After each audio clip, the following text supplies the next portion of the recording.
What is up, everybody? It's Dr. Vibe here, host and producer of the award-winning Dr. Vibe show. As always, I'd like to say you're blessed, highly favored, a magnet for miracles, and a solution for someone's problem. 2018 Innovation Award winner given out by the Canadian Ethnic Media Association.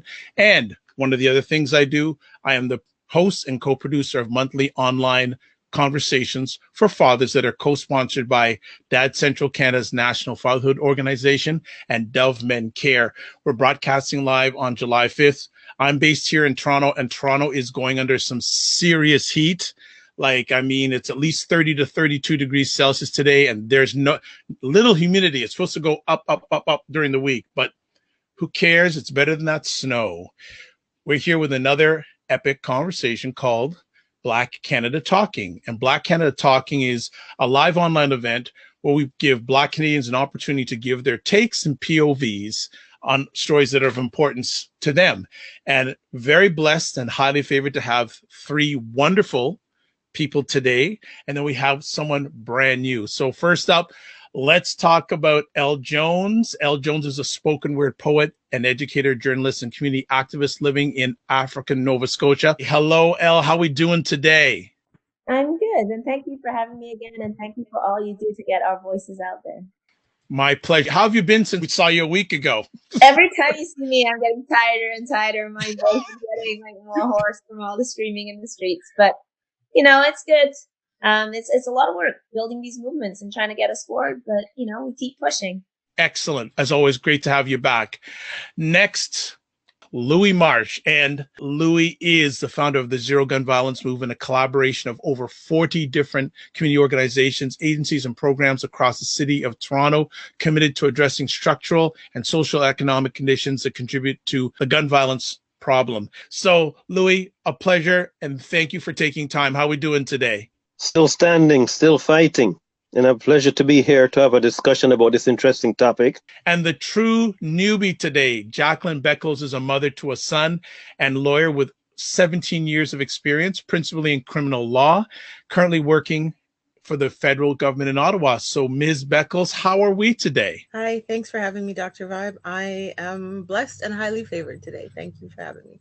My pleasure. So let's get it on today. Our conversation is the impact of the Defonte Miller judgment, especially on Black youth, policing in Canada, and the Canadian criminal justice system. Defonte Miller case. Let's do a little bit of background and we're going to get right to it. In the early morning hours of December 28, 2016, Defonte Miller, who was 19 years old at the time, was walking with his friends near Thixon Road and William Stevenson Drive, which is east of where I live here in Toronto, when he passed by two white men standing inside a garage. Now, long story short, there was an altercation, there was accusations, and that led to some very serious damage done to Defonte Miller's eye. His eye was so badly damaged by a pipe beating, and I'm going to say that, a pipe beating, they had to get his eye replaced. Now, the trial verdict came out about a little over 2 weeks ago, and the two brothers that were accused, the older brother, who was a police officer, was accused he was charged with assault, found him guilty on a lesser charge, and his younger brother was innocent. This has caused a lot of outrage in Black Canada. So this is why today we're having this epic conversation. I want to start out with Elle. When you first heard the verdict, what was your response?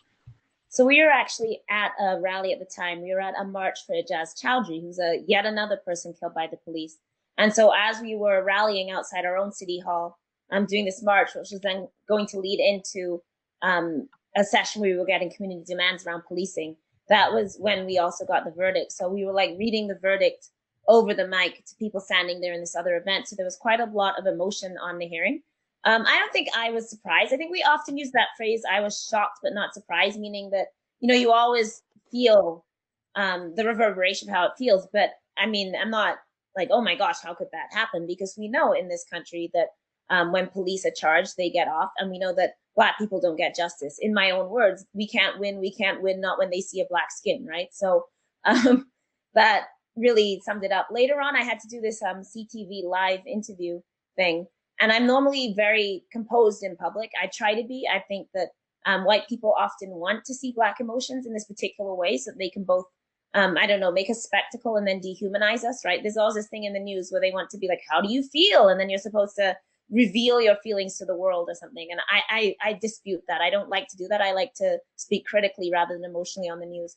But I got so angry as I was speaking about this and speaking about white supremacy in Canada. Another term I'm usually quite careful using on the news, just because then, you know, every stupid idiot with a phone is going to call in and yell at you about, it's not the KKK. But as I was building through this interview and getting more and more angry, even as I was talking about this lack of justice and sort of talking about, this is why we burn police stations down, right? Like, you guys don't want us out in the streets burning things down. But then when we take things into the court, this is what happens. So then don't complain when Black people find our own kind of justice, right? And let's not also forget that Defonte himself was initially charged. He was the one facing charges. Anyway, I started crying with anger, which made me mad at myself because I don't really like to give people that were into it. But in that moment, just having been out in the hot sun all day, we'd been at an intersection blocking it. We'd been marching. It was like the 10th event we'd been doing to try and organize and get the city going. And then to get this verdict that just really brought home how little justice there is for Black people under this white supremacist legal system and how little accountability there is for the police. All of that became quite a bit, I guess, nothing that surprised me, but I became quite emotional. So it was a bit of a journey for me on that day. My heart continues to go out to his family.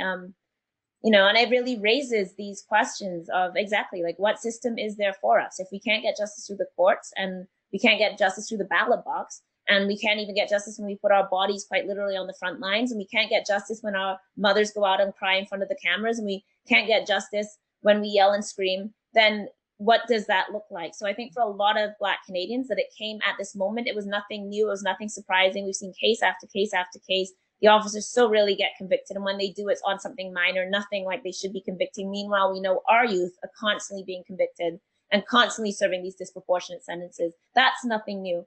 But coming at this moment of protest when we'd already been out for a month, I think it really brought things home in a particular way. Okay, thank you, El. Louis. You know what? The initial reaction was, here we go again.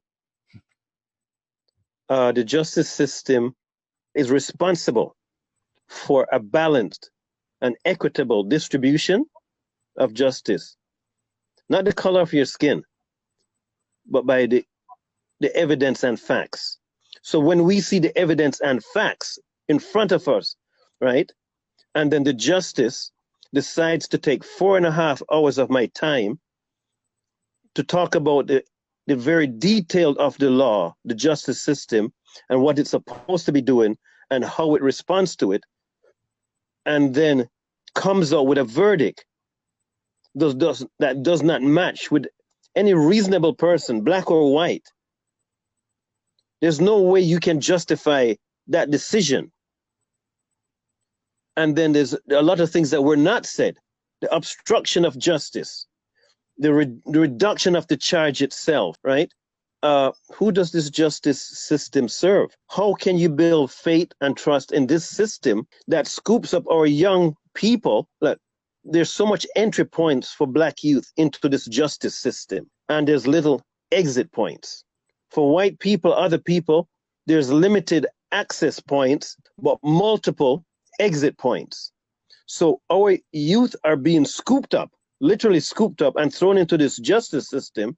And then we have somebody sitting down behind a bench that's going to decide the fate of these young people based on not facts, but their interpretation of the law. And the meeting out of this justice is based on bias and prejudice at that level. And no matter how blatantly wrong that it is, people say, well, according to the letter of the law, he did what he was supposed to do. Then if this is the letter of the law, if this is what the justice system represents, we as Black people have to take a second look at our interaction with this system. And burning it down, dismantling it, is a legitimate option at this particular time, because we have lost a big chunk of our community to young people that have given up on life because of their encounter with the justice system. So we will explore it further, but this is my initial reaction. What is it there for? Is it for the protection of a white supremacist system, or is it really there to mete out a balanced justice? And clearly from the verdict that was read out on that particular day, we know who benefits from it and who is the victim of it. So, Jackie, share your initial responses when you heard the verdict. And I think it's going to be very interesting what you have to share. Well, the first thing that I will say is that when I read the verdict, my first reaction was similar to Els and Louis. I was confused. I read it a couple of times. There was a bit of distress. What hung me up was the judge's findings around self-defense and how it might apply to any part of what happened to Defonte Miller. My perspective was at the time captured within my role as who I am as a Black woman, as a mother to my 13-year-old son, about what this judgment might mean for him if he's ever in Defonte Miller's situation. And that caused me all kinds of stress and distress. And then I started thinking like a lawyer instead of a mother. I started thinking as a member, as a participant in the justice system. And I had to take a moment to shift my perspective, because what this case is actually about is not Defonte Miller. It's about Michael and Christian Terrio. It's about what they did and what role they played in this interaction. And as the defendant in this situation, the judge has to assess the evidence, and he has to assess the defense from their perspective, not from the perspective of the victim, not from Defonte Miller's perspective. So while I and members of the Black community looked at this decision initially and we see, look, Defonte Miller was the victim. He was the one who was assaulted. He was the one who was abused, and justice from that perspective may not have served him. The case isn't about that. The case and the justice system is about the defendant, and it is about the judge having to assess the evidence from his perspective. And it doesn't mean that the victim doesn't have a voice, and it doesn't mean that he doesn't get to tell his story and have it listened to and have it assessed. But what it does mean is that the judge's job is to hear the evidence and decide whether what happened from the perspective of the Terrio brothers was defensible, and whether they were in fear for their safety, and whether their actions and reactions in the face of that fear was reasonable in the circumstances. And it's that shift of perspective that the judge has to do, and that I had to do when I was reading the case.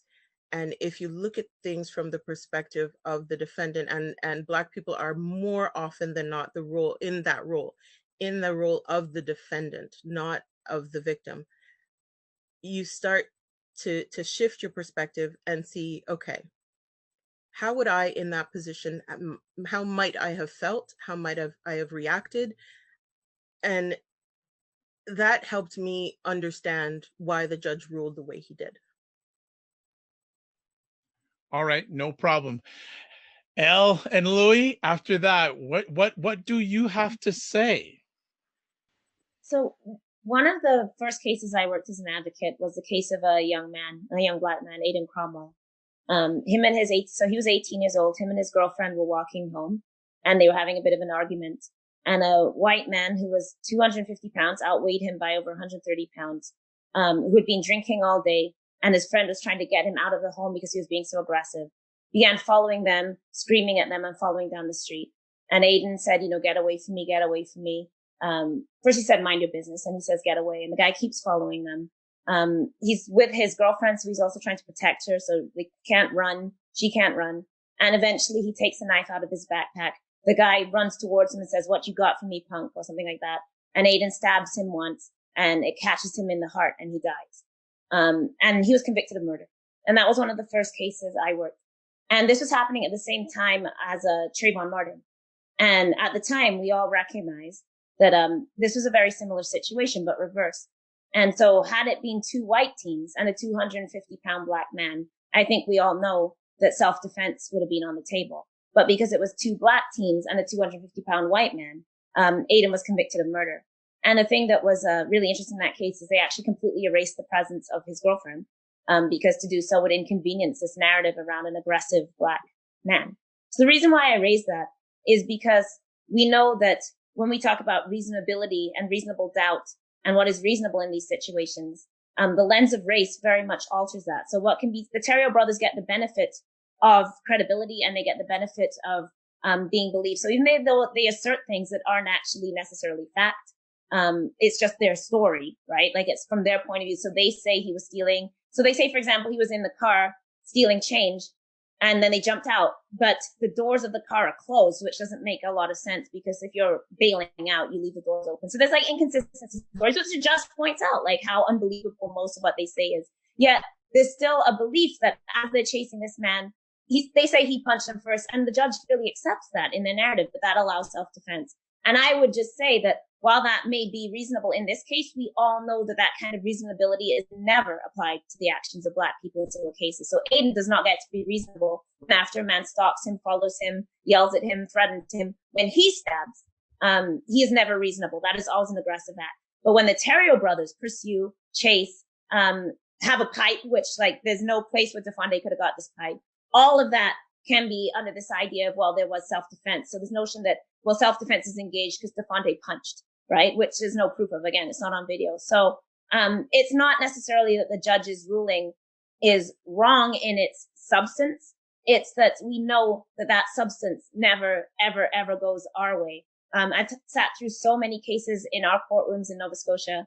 I do a lot of advocacy on cases. So I'm a community advocate in this stuff. I'm not a lawyer, right? I'm doing the courtroom support.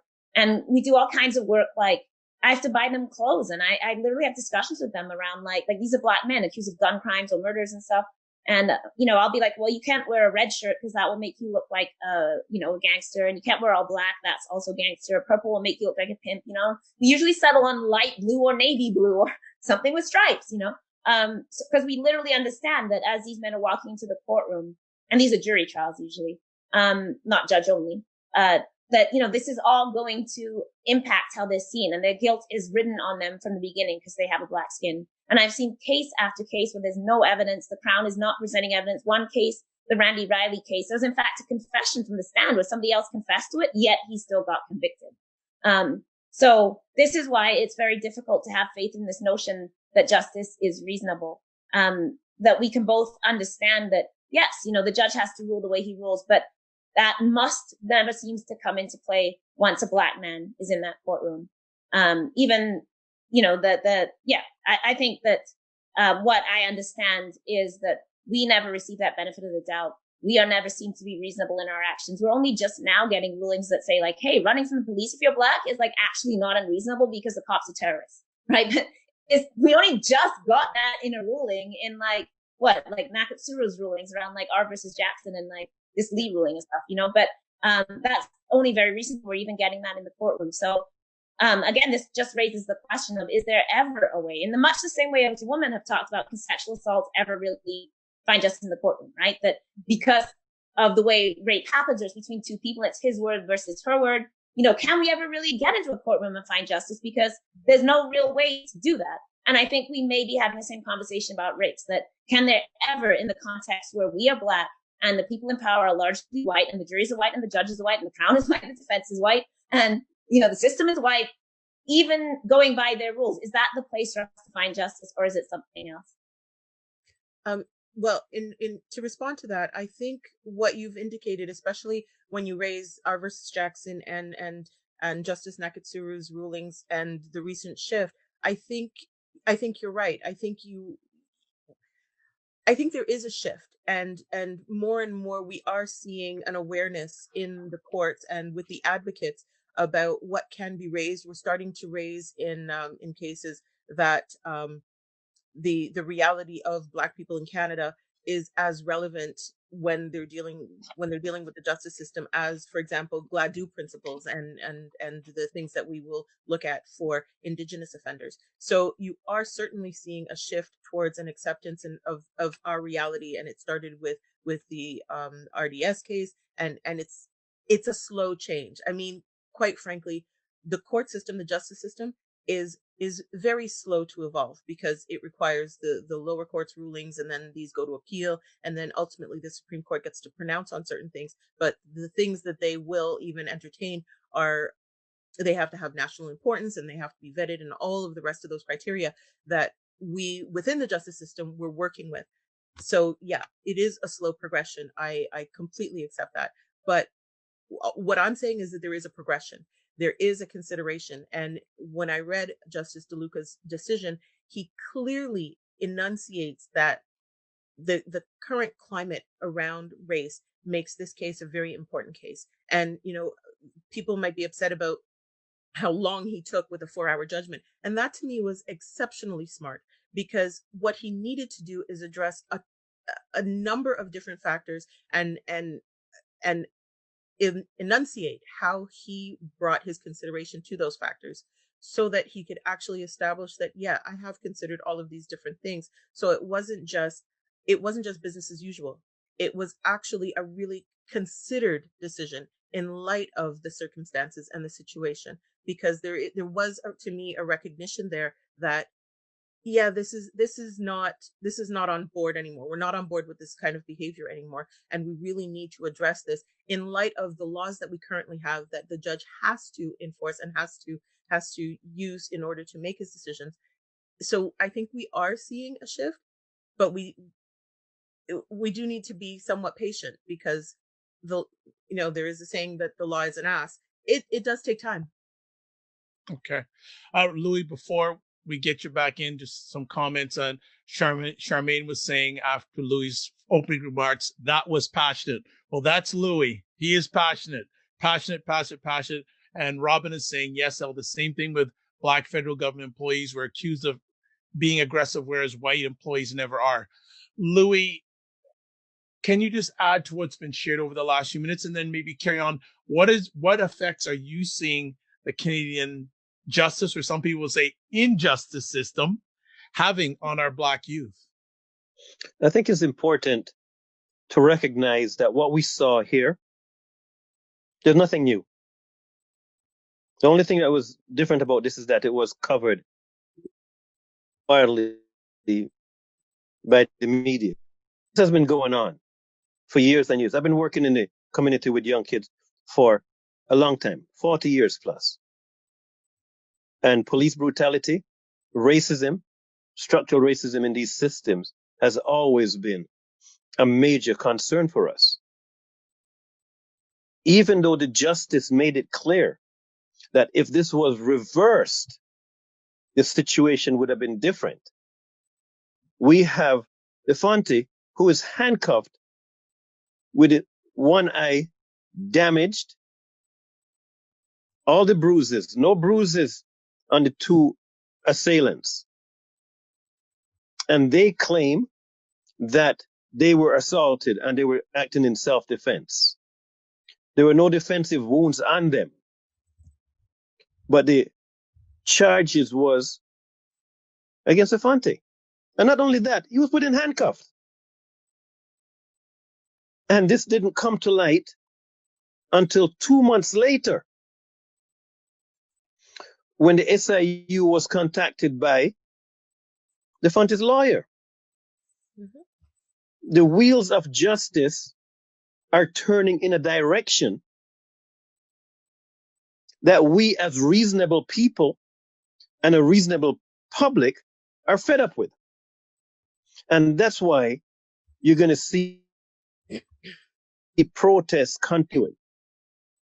Because no matter which side of the fence you are on, and you look at this, you know that injustice was the order of the day. For the young people, trusting the policing system, trusting the justice system, trusting the correction system is way out of reach for them. Because whenever they have an encounter, they realize the discrepancy and the injustice in how it is meted out. And that's concerning, because right now with the media coverage, the video coverage, people are becoming more aware. 40 years ago, we didn't have the advantage of the video coverage. We had a case recently where a 62-year-old man, 62 years old, with mental health problems, makes a wellness call to 911. The police arrive because they think it's an A1 priority, and they talk to the guy for 3 hours. And then he says, I'm not talking to you no more. The family says the police presence, just their uniform, their tone, right, was intimidating and aggravating. And the family says, let us deal with it. The police decided at that time to go in through the back entrance with a ladder. And then they claimed that after they broke down the door, there was an engagement, there was a taser, there was rubber bullet, and then they finally fatally shot him. When the video came out after they made their report, there was an 8-second gap between when the door was busted down. One police officer said, drop your guns, and then the fatal bullets. There was no engagement. There was nothing that took place, but they did not know that it was being videotaped. They did not know at that time. They said they suspected he had weapons. That's why they ordered, drop your guns. The guy didn't have any guns. They knew that. So the storytelling that was unfolding was nothing compared to the facts. But that storytelling is going to end up in court to defend the police actions. And who are they going to believe when you don't have the video? Now we have the video. So what we find is a history of the police lying through their teeth. And the judges knowing that they're lying through their teeth, but still rendering a verdict based on what has been said in court. If you cannot trust the system to hold them accountable for lying through their teeth, you think our young people on the street are going to have any respect for them? We're not going to have any respect. Why would we? Because when we go into court, it's their word against our word. And we have a justice system that knows that they're lying through their teeth. We have a judge that knows that, but because it's not presented in such a way, we're going to take the side of the police. And then we are going to damage the lives of these young people who should not even have been in there. The charges against Defonte have been dropped. That should never have happened. The delay in terms of obstruction of justice should not have happened.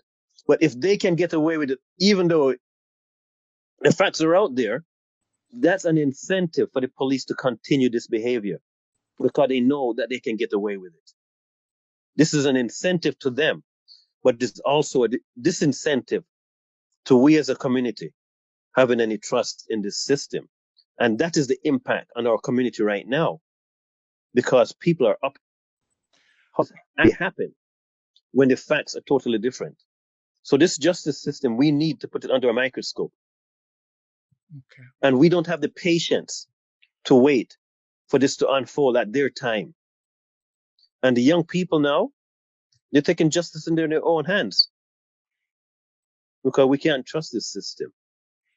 And that's my biggest fear, in that they're going to put themselves at further risk in terms of their actions that can do irreparable damage to their livelihood, their existence, their families, and their communities.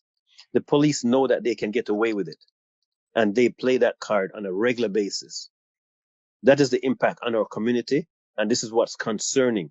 How do you repair this damage? Who's going to take the lead on it? The politicians? Hell no, right? Because this is not new to them. The justice system? Hell no, because this is not new to them either.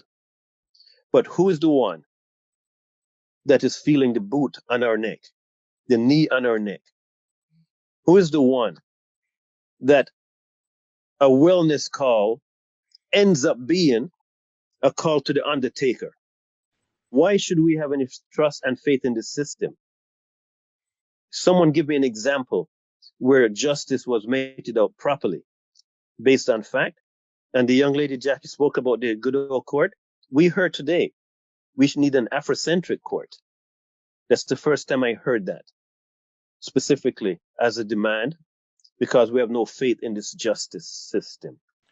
Really fantastic. Just take a little bit of a break, catch up with comments here. Robin says on Facebook, we waited for years. Time for change, and it's in capital letters now. David from Australia says, greeting Dr. Vibe and guests. Robin then flips back onto YouTube and says the fact that, like Elle said, Black folks don't get the same fair treatment as whites indicates the Defonte ruling and the entire justice system. And then David saying from Australia, I'm horrified by the stories of bad policing in the United States.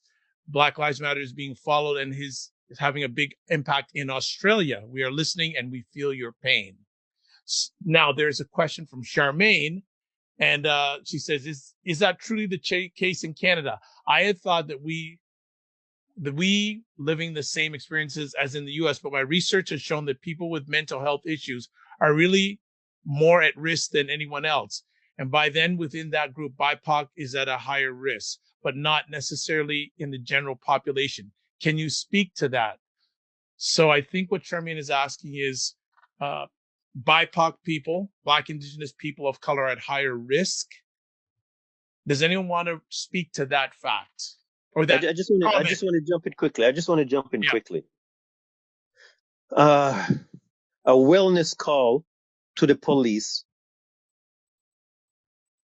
The chances of you ended up with the situation ending up worse or in a fatality increasing dramatically when a First Nations, the Indigenous, or Black person makes that call. The evidence, the facts are out there. Now, our message to people that are in this situation, why would you call 911? When the likelihood of you being fatally in a situation where someone dies because of police action, where do we go as a society if we can't trust 911 to send the right people to deal with that issue? And that discussion is taking place right now. And if you look at the history from when I started working in the community, Lester Donaldson, mental health call, 4 police officers going to the 2nd floor. He's cowering behind a mattress, hiding from them. And they shoot him, saying that they felt threatened. And when you look at the evidence that we had access to, that person should still be alive. Regis should still be alive. DeAndre Campbell should still be alive. But they called 911, and 911 let them down because they allowed the police to be the first responders. And that's why I'm concerned about the response to mental health cases. And maybe this is the time now for this to be changed, because some of the politicians are getting wise, because election season is coming up in 2 years. Mm-hmm. And the amount of protests taking place, not only across Toronto, Ontario, Canada, around the world, there's going to be an accounting taking place because these young people are not giving up on this one, right? So that would be my initial response. We need another number beside 911 when there's a mental health situation that needs to be responded to. 911 could mean a call to the undertaker. Okay. Jacqueline, would you like to chime in? Because I know Elle's ready to go, but I don't want to leave you. I don't want to make sure it's balanced as much as possible. Thank you. And I will be very brief because that's not my particular area of expertise, but I will say that I am in complete agreement with Louis on that point. I think there does have to be another number that we can contact when people are going through mental health crises, because the police are just not well equipped to deal with that situation. And their trained response is one of dealing with an urgent, whether it's criminal or other situation, but mental health does not appear to be well suited to to what they're there for. They're there for policing and security, but they are not mental health professionals, and I don't think we should continue to expect them to be dealing with those situations. Clearly, in our community, it escalates beyond all reason. If I could go back briefly to something Louis said about our young people and mistrusting the Canadian justice system, I think that's clearly a recognized fact. I think we have the system and the way it's been used, and the results that have been coming out have engendered a mistrust in our community of the justice system. But I think we need to separate the justice system from the police system to a certain extent. And I think when we're talking about reforms, those can be two separate and distinct things. And one point that was just made with respect to elections coming up, when people are getting impatient and asking, we've been fighting for so long, and how much longer do we have to wait? I think now is the time is ripe for us to go forward with some realistic proposals with respect to reform. I don't think that we can keep beating a drum of, the system is broken, the system is broken. I think we need to come up with solutions and propose an alternative that is a viable alternative. And right now we we have a climate that is ripe for the politicians to listen. I think that the Black Lives Matter movement and the posts that we've been seeing on social media and Justin Trudeau taking a knee and all of these things, yes, they are lip service, but now is the time where we get the politicians to put their money where their mouth is and actually make those changes that we're asking for. So I think there are a number of committees and organizations that are looking at justice reform and policing reform, and those are things that we should be looking at, coming up with solutions to the problem, because the problem is not going anywhere, and we should have a hand in helping to solve it. Okay, Elle Jones. Yes, thank you both of you. I just wanted to go back to sort of one point of that question, which was the question around is it really true that Black people or BIPOC people are overrepresented? So the Ontario Human Rights Commission report showed that Black people are 20 times more likely to die than white people in encounters with the police, and that's when you control for a weapon. So all the factors controlled for, Black people are still 20 times more likely to die. But it's very true that majority of these killings are people suffering with mental illness, but that then intersects with race. And particularly, we don't talk a lot about this, but with refugee status, a lot of the people, Andrew Loku, Matchwa Magat, a lot of these people are refugees who have all kinds of trauma and are often, so Matchwa Magat was, suffering a crisis. Andrew Loku, so there's also this intersection with refugee status along with the race that we often don't talk about. So yeah, those studies are actually there that show us that it's mental illness, but also mental illness with these intersections with race, nationality, background, etc. I wanted to also say that this is challenging. So just as Jackie talked about the challenges you have as a Black woman and then as a lawyer, and wearing those two positions. I'm a lifelong abolitionist. Like I say that quite literally. I've been a prison abolitionist since I was 13 years old, and I read Ballad of Reading Jail and understood the prison system as an injustice. But so these things are challenging because as a prison abolitionist, I don't believe that prison is the solution. So I don't want to engage in the discourse of everything would be just if just we put cops in jail, because I don't believe in jails. So, what do we do with that conundrum? So we want justice, but same thing as a feminist, it can be very difficult because obviously, rapists shouldn't get away with raping people, like only 1% of rapes end in a conviction, but I still don't believe that prisons are going to solve sexual violence. So it becomes very complicated. I work with dangerous sex offenders, for example. So I'm not just a naive abolitionist. It's like, oh, abolish prison. I work with people that are serial rapists that have committed this harm. And you have to think through those positions when you don't believe in the prison. There's some people that I nonetheless believe should be in prison, right? You're like, I don't want that person. I have trouble with that person. This person that I've worked with, I'm pretty sure that they're not safe. So we have to deal with those complexities, but I think that's what makes these conversations difficult. I don't believe that justice would simply be putting more people in prison. So if only all the white people committed crimes went to prison, that would be equitable. We want Black people out of prison. But it's a very difficult conversation because of course we haven't built the structures. So I used to believe in wellness courts and stuff, but, here, I don't know. I mean, Black people don't even have access to them. They won't keep those stats because it's Canada. So, we don't keep any race-based stats. But my experience of the mental health court is they very narrowly, for example, define what offenses are allowed. So for example, they can't be a violent offense, but so you have somebody who's, got a knife and waving it around because they're having a break with reality, and then they're not eligible for mental health court because it was violent and it was an assault, but they are mentally ill. So I find those courts problematic. And the other thing I worry about with them is, if they build it, we will come, right? We know that for prisons, that we are told that prisons are built because there's overcrowding. So then we need to build more prisons. And that's not the case. There's statistical studies that show what happens is they build prisons and then they find people to fill them. And a good example in Canada is when we had Kingston Prison for Women, only one federal prison for women. There are only ever about 40 federally incarcerated women.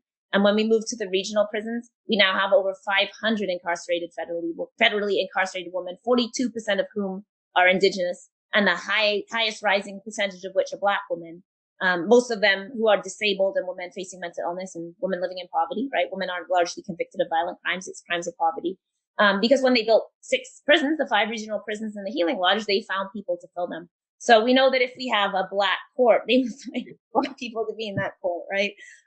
So this is why we really have to be, I think, careful with what we ask for in reforming places, which is again difficult because when people are living in terrible conditions, if you're build a newer jail that doesn't have mold, you're okay, people don't want to live in mold. but then it's bigger and then they find more people to fill those beds. So part of the danger in these kind of moments is to think about what does a reform actually do. Michael Jackson, the prison lawyer, not the singer, it's a very famous prison lawyer in Canada. He talks to us about how reform is part of the life cycle of an institution. So in fact, institutions kind of are supposed to go into crisis, and then you reform them, and that actually extends the length of the institution. So that can be policing, for example. So the police are in crisis right now. A lot of people are recognizing that, calling for defunding the RCMP, and the RCMP have killed like 9 people in the last 3 months, right? Winnipeg police killed 3 Indigenous people within 10 days, so people are seeing this and calling for defunding and disarming. But there's going to be a response. The police want to exist. Like, they don't want to abolish themselves, right? So they're going to make different changes, body cameras, more hires, more diversity and stuff. And then we have to really think about, what does that mean? So for example, body cameras require more of a budget. So we can't both defund the police and have body cameras. Like, one is giving them more. If they want more diversity positions, that's going to cost money. If they want more training, that's going to cost money. So we have to think through positions, and it's complex. And I think as Black people, we need to embrace those complexities, the complexities of our own positions, the inconsistencies that we hold between the hats we wear, or, like, I'm not sad for R. Kelly, you know what I mean? But I also don't believe in prison. So like, how do I reconcile that? How would I reconcile that as a Black woman who knows how much sexual violence we suffer and how little justice we get as victimized Black women in our communities, and also know that Black men are over incarcerated, and I don't believe prison is the solution. So I think we have to have really careful conversations around that as well. Okay. And we're running out of time fast, but I'm going to just give all 3 panelists a break. Louis, I'm going to come back with you, but I'll give you a little bit of break. I'm going to catch up on some of the comments here. Nicole has a long set of comments. I'm going to get through most of them quite quickly. She says, however, we must start deeper. The next health system is set up for wellness. She says also, we must recognize that the mental health system is not properly set up for full recovery, especially within our community. We must look at the limitations of Thai health systems puts on families and medical teams. David from Australia says, wellness calls here in Australia go to CAT, crisis assessment and assessment teams, then to our community police if it escalates. Our police are trained to de-escalate first. Nicole says, we must also support families and equip them for when their families go into crisis. William, you've got a long I'm not going to go through all of it because it's really long, and it's just because of time. Robin says, how about creating a public database of judges' decisions showing how you decide differently for Black and Indigenous versus non-Black and non-Indigenous defendants? What do you have to say about that? Creating a public database in regards to that. Louis, what were your thoughts on that? I think it's clear that reform has to take place. The justice system is the final arbiter. And if we can't trust the justice system to do this properly, then what is its purpose? Especially when it comes to us as Black people, as minorities, as Indigenous people. It took some time to get the good old courts for First Nations people. Cornel West said 2-3 weeks ago, it's clear that the system cannot fix itself from within. The decision made by that justice sends many signals. We know it's bad, we know it's wrong, we know it's not working, but that's what we have. He's sending a signal to those 2 people that were responsible for the brutal assault on Defonte, that it's okay. You can get away with it as long as you code it a certain way. That's a signal. And I'm sure those 2 people are being celebrated in a policing culture that is used to doing this. To we as Black people, it further creates that divide. So they have to come clean. There has to be accountability, there has to be documentation, and there has to be leadership. And tough on crime is guaranteed for re-election. That whole approach. And I don't see any politician that is going to push for this, because it's going to seem as though the criminals are running society.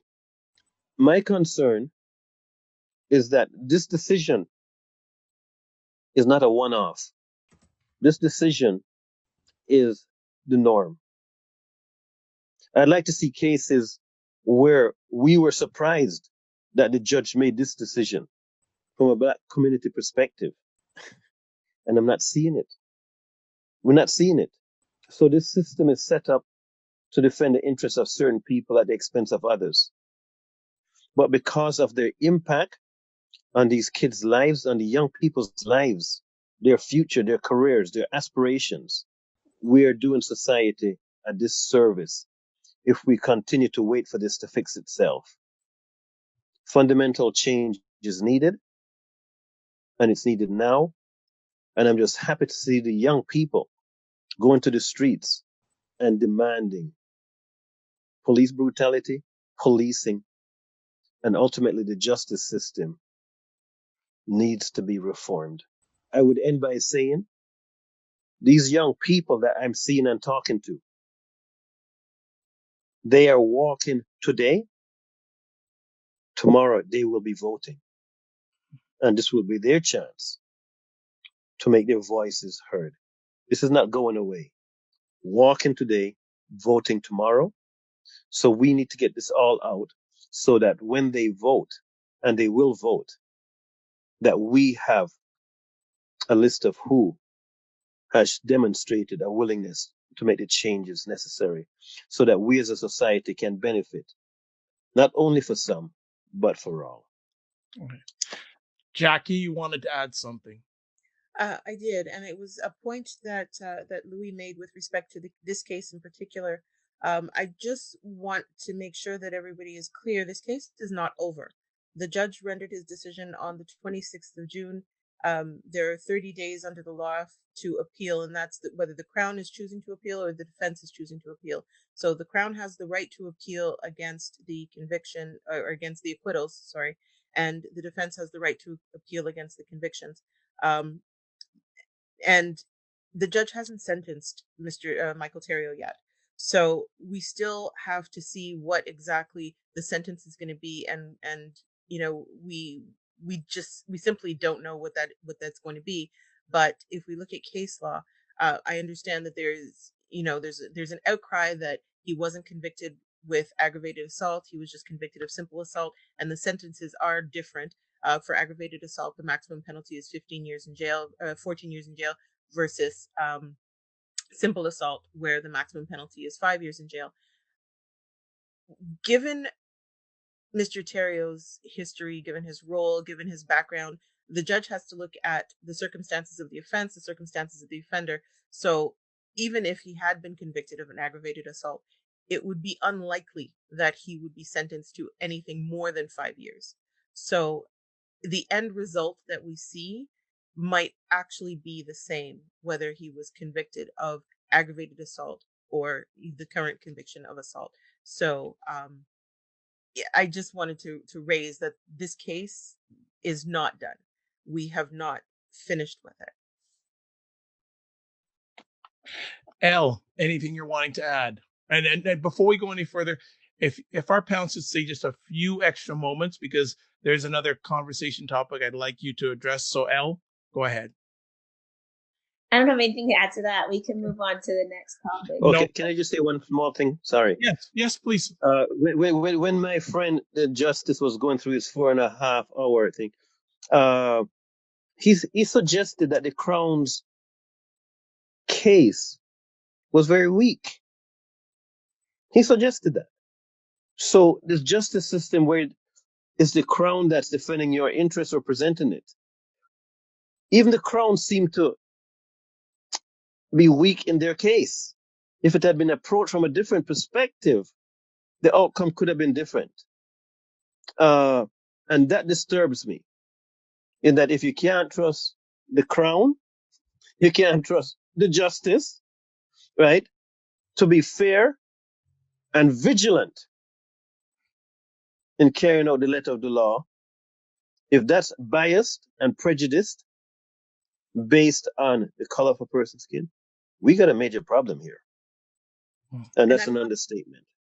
I'm not sure that I agree that the judge felt that the Crown's case was weak. I don't think that that's what he said in his judgment, but um, what the judge did say is, had they been charged with assault with a weapon, he would have convicted of assault with a weapon as opposed to simple assault, and that wasn't available to him.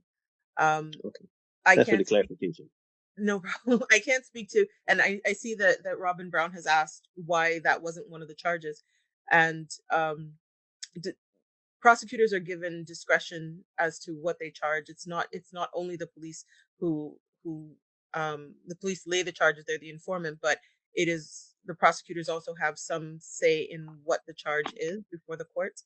And I couldn't possibly hope to speculate as to why aggravated assault versus assault with a weapon, except that the elements that are required for an aggravated assault, the wounding, the maiming, and disfiguring, were certainly apparent in this case. And the judge did find, I mean, Mr. Miller lost an eye. That is definitely wounding, maiming, and disfiguring. So, and the penalty for that is higher than assault with a weapon. Prosecutors have been regularly criticized for overcharging. So to charge somebody with aggravated assault and assault with a weapon, it already looks suspicious. It already looks like they're overcharging a person. So there was a choice made there between the two. And because and again, it's pure speculation, but I can imagine that because the penalty for assault, aggravated assault, was higher and the elements appeared to have been met, that was why that choice was made. So if that helps at all. Thank you for adding that. I'm going to catch up with some more comments quickly here. Nicole is saying there also needs to be more hiring of Black social workers. We also need to provide access to free, consistent care for individuals who either have a mental health issue or illness that is culturally appropriate. We must also note that someone with a mental illness can be released from hospital even in the midst of psychosis. Right here, it gets complex, and it's where a lot of individuals end up in the criminal justice system. #capacity. Also, Nicole continues, reform over a few systems has to take place in order for them to be significant changes that can be implemented into the justice system. Real Danjo,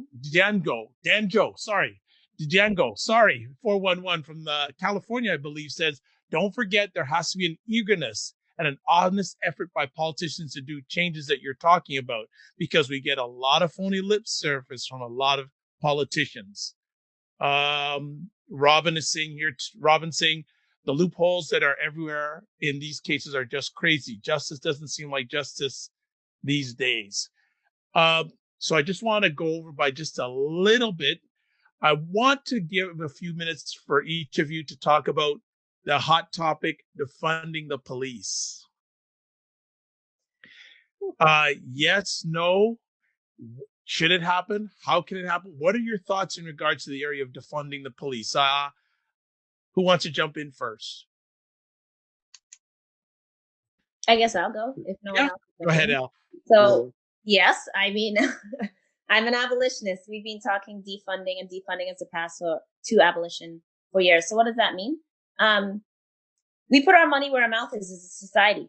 If we choose to fund punishment, then we have punishment. And if we choose to have healing, then we fund healing, So over our societies, you can see, particularly since the 1970s, that there's been a whole cut in the social safety net. So social assistance, housing budgets, money for medication, food. And as that has gone down, we've seen a rise in punishment. So not only the war on drugs, but for example, the incarceration of women is very highly linked to the loss of the social safety net. So women who can't feed their families then engage in like fraud, petty crime, this kind of stuff, shoplifting. And you see this rise in incarceration. So what that shows us is we have all the money in the world to spend on policing people, punishing them, putting them in jail. It costs between $200,000 and $300,000 a year to keep a woman in federal prison. It will cost significantly less to give that woman housing, addictions treatment, mental health care, child care, all of the things that she needs for her job.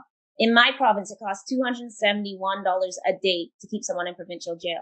And during COVID, when jail became a public health threat, so they're like, oh no, the guards go in and out and they're going to bring COVID back to the community. We actually depopulated our jails by 50%. So half of the prisoners across the province were let back out into community.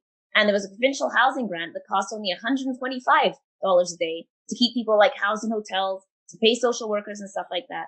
And now we've cut that grant and we're like, send them all back to jail. So the point is, it's less than half to hold somebody in the community and actually treat them and prevent crime and solve the issues that are actually leading to them committing crimes. And it's double that to keep them in a jail where they have no mental health programming. They have no education, no job training. They just sit there all day and like they're waiting for trial. And like 2/3 of the people in our prison, in our provincial jail are on remand. They're not even convicted of anything. So when you begin to think this way, you begin to see how ridiculous that is. People often say that, believing in abolition is, ponies and fairy dust, right? Like, oh, you're ridiculous. Like, what would you do without prisons? Because what people imagine is that we're talking about having the exact same society we have now, just with no control. So the police control us. And so if there weren't police, we'd just all be robbing each other's houses. But that's not what abolition talks about. Abolition understands that we can actually do these things as a community. In the Andrew Loku case, who's the black man who was shot by the police within 21 seconds, his neighbor said he was headed towards my apartment and I was always able to calm him down. He would have these episodes and I could calm him down. So we know that as people, we can do that de-escalation work. We can be trained to do that. What if everybody in our building was trained in crisis intervention and we were actually intervening with each other and not having to call the police? And I do want to also flag that social workers have a long history of violence against black people, right? So we have to be careful in talking about social workers because they take our babies off our breasts. Like a huge amount of kids in the child welfare system are black kids who were taken away, not for abuse, but for like poverty and neglect, right? Which just means they don't like black homes and they like come through and look in your cupboards and decide you don't have good food and take your kid away. So I think we have to be careful about relying on the social services system. But the point here, and I'll keep it shorter because I can go on about this for like a whole other 6 hours, is that we can fund the things that actually prevent crime. Getting people mental health treatment prevents crime. Treating addictions definitely prevents crime. So much crime is tied to addiction.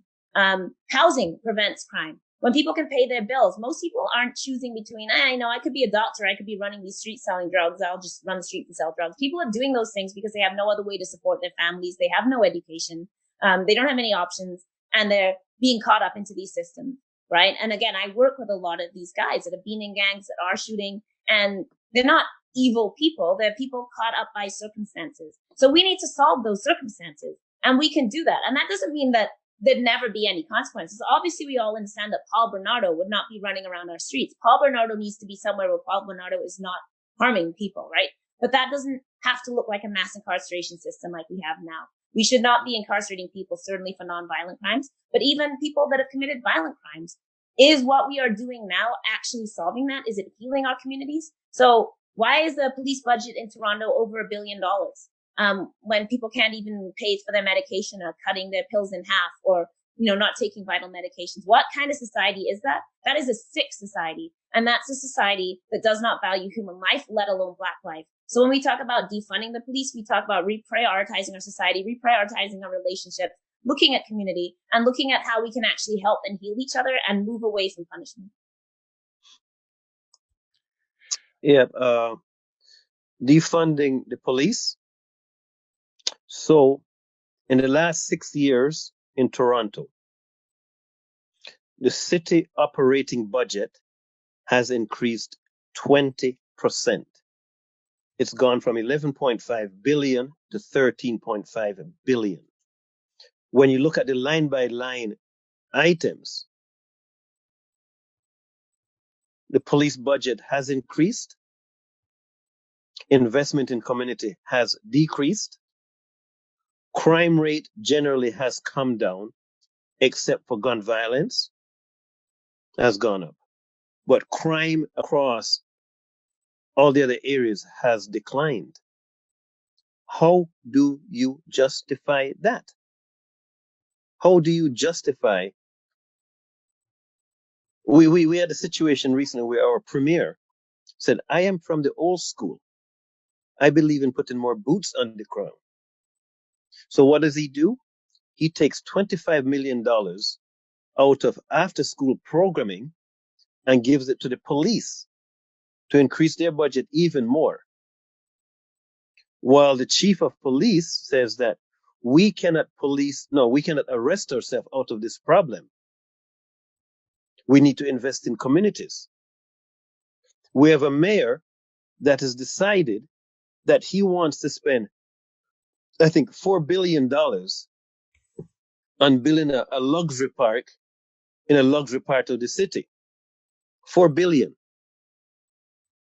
But we cannot deal with the socioeconomic conditions, whether it's housing, poverty, employment, education.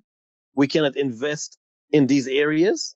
Who needs another luxury park in the harborfront area when we've already got the harborfront area? So there's a lack of political will, a lack of political leadership. So when we talk about defunding police, it's not going to come from the political leaders that are currently sitting at City Hall or in the provincial chambers. There has to be ongoing demand from the public, a public outcry, because it's clear that investing in police does not decrease crime. The numbers are telling you that. We put extra money into policing last year summer. But as a matter of fact, the crime, gun violence increased even further, right? So we talk about impact dollars.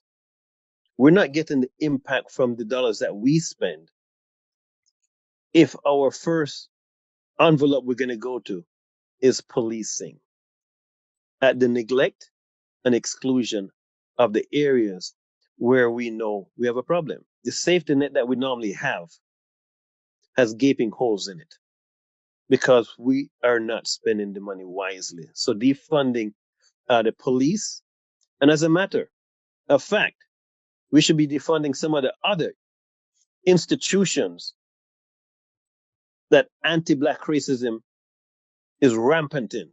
And I'm not going to list them here, but if someone said the justice system, I wouldn't shut them down.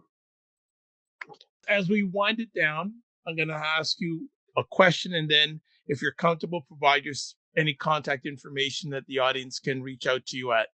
What is one thing that could improve the criminal justice system for Black Canadians, old and young? Jackie, you first. Education, legal information. If people are more informed, more educated about what their rights are, what the system looks like, then I think there will be less fear, less apprehension. I am a big proponent for legal education. I mean, obviously, I'm a lawyer, but I also teach. I teach paralegals, and my role is really, and my role here today is one of providing information and demystifying a process, because I find that mistrust comes from not knowing. It comes from not understanding quite a bit, and where I can have a hand, where I can have a role in demystifying a process, clarifying a process, explaining a process. That is something that 100% I think should happen. I don't think laws need to be written in a way that people don't understand them and require lawyers. I think that a lot can be done just by putting the power in the hands of the people and informing them as to what is really going on, so they have the information, so they're forearmed, forewarned, and can use those tools to improve their situation. Yeah. Okay. Do you have any contact? Are you comfortable with sharing any contact information with our audience? Yes, I'm certainly happy to give my email address. It's jackie.gibson@yahoo.com, and Jackie is spelled Jakki. Thank you so much for your contributions today. Next up, Louis, one thing that can help the criminal justice system, and how can people reach out to you? I think Jackie covered what I wanted to say. What I'd like to see for the criminal justice system is more transparency and more accountability. Okay. Because this is the gateway for people who are having challenges. Are we going to work with them to make them get back on track, or are we going to punish them for life? In California, we have something called 3 strikes and you're out. 3 felony offenses, convictions, and they lock you up and they throw away the key. In Ontario, and we've never said it as such, it's one strike and you're out. You get a criminal record from a system that is biased against you. God bless you. We can do better. We have the resources, we have the means, but we don't have the political will and leadership. So for me, transparency, accountability is critical in terms of this justice system that moves along at a pace and at a level that raises more questions than finding solutions. Excellent. Louis, how can people touch base with you? People can reach out to me through Zero Gun Violence Movement. The email address is simple: zerogunviolence.movement@gmail.com. We have a website, which is Zero Gun Violence Movement. And the best way to reach out to us is just go and check us out on YouTube, social media, and there's ways in which you can communicate to us through those social media platforms. Thank you, Louis. Elle, final comments? Well, I agree with everything Jackie said and also everything Louis said. I'll also add that as Black people, if we want solutions outside the justice system, we have to be prepared to build those things in our community, which means putting in our own work. So if we're a teacher, we may have to commit to the idea that teaching can't just exist in the classroom, and we should be out here educating our kids outside that, starting a weekend school, helping kids with their homework. If we're a Black social worker, we may have to put in some extra labor to train people in our community in crisis intervention and de-escalation. If we're a lawyer, we may have to give some pro bono services. So all of us, and particularly those of us that are privileged with this education, if we want something different, we have to be prepared to put the work in to change it. Because we can't say we don't want people to be sentenced to prison. We want them in the community, but then there's no mental health place for them to go in the community, and there's no community care, and there's no family, and there's no place, so if we don't have those things, then we can't expect to have sentences that release our people. So I think we as a community also need to really think about our own position, what we can give, how we can reach the youth in our lives and bring them up and get them into an education system so we can have more people with the training we need either inside school or outside school, because you don't have to be credentialed in this stuff, right? Our grandmothers also know how to do crisis intervention. They've been doing it in our families forever, right? So I think that we need to really be willing as Black people. We can't just say Black Lives Matter and then we mean let's us sit and somebody else come and give us liberation. Black Lives Matter means we seek our own liberation. So that means that we have to actually be willing to get rid of our capitalist ideas of all my labor must be paid. We have to get rid of our idea that all credentials come from white people. So, I need to get all this success in a white system and give nothing to my community. If we're not going to do that, then we can't complain when the white system doesn't love us if we don't love our own. And I know that sounds like simplistic, but it's actually not. We have to build our communities to create justice through, everything, how we think about food production, how we think about family relations, how we think about each other, our relationships in our marriages or, sexual relationships. All of those things actually feed into why we are not able to fight that, right? So I think I'd add the word community to this, and what commitment do we have to Black lives? And how can people reach out to you? My email, el.jones, so my name, L. Jones, el.jones @MSVU, Mount Saint Vincent University, .ca. So l.jones at msvu.ca. Or Facebook, but my friends list is can't get on it. But there you go. All right. Well, I like to say that's a wrap. Thanks to the wonderful people that shared their thoughts, Jackie, Elle, and Louis. Thank you so much for taking time out of your positive, productive schedules. I'm just going to read a quick last few comments from people. Sophia saying, we need a database where police officers who have been charged of these crimes are listed for the public to see it, so it is transparent. And so when and if they are moved to other forces, everyone knows that officer has either been put on admin leave or suspended with or without pay. Scott says, yes, community empowerment to create the new ways. Charmaine says, thanks for all of you taking the time to present some different perspectives, much for us to consider. Robin, Defunding the police is one step. They also need to increase corporate taxes by at least 2% and close corporate tax loopholes, which will massively increase the pie for social spending. He also adds, keep pushing hard to defund the police and not accepting, quote, it's complicated, so we have to go slow, unquote, and we'll get change. And then finally, real Danjo says, actually, our entire mindset of government needs to be changed, defunded, not just the police departments. Folks, I'd like to say everyone who watched live or is going to watch this on the replay, outstanding stuff, fantastic. And couldn't ask for more. These three, as I say, hit it out of the park. They were out of bounds today. So I am Dr. Vibe, host and producer of the award-winning Dr. Vibe show, the home of Epic Conversations. I'm the host of Epic Conversations, and you'll see a link scroll in the bottom here. So if you have any feedback to this conversation, please go to this link that you're seeing on the screen. You're only going to see it live, not on the replay, but I'll also post it on the replay on different platforms. Give us your thoughts, comments, opinions, subjects you'd like to have us host conversations with. We're here to do that. As I always like to say, if you want to reach out to me, the best place for my website, thedrvibeshow.com.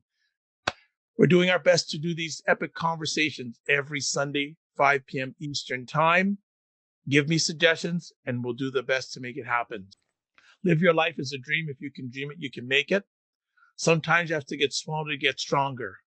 Block assumptions and then aim bigger, aim better, aim higher, aim wider. And actually, one other thing, Robert S. Smith says, don't waste this crisis. I'd like to thank again our friends that came on, people in the audience, live or on the replay, and BIA Media for making this happen. God bless, peace be well, keep the faith, and as we say in Jamaica, walk good. Bye, everybody.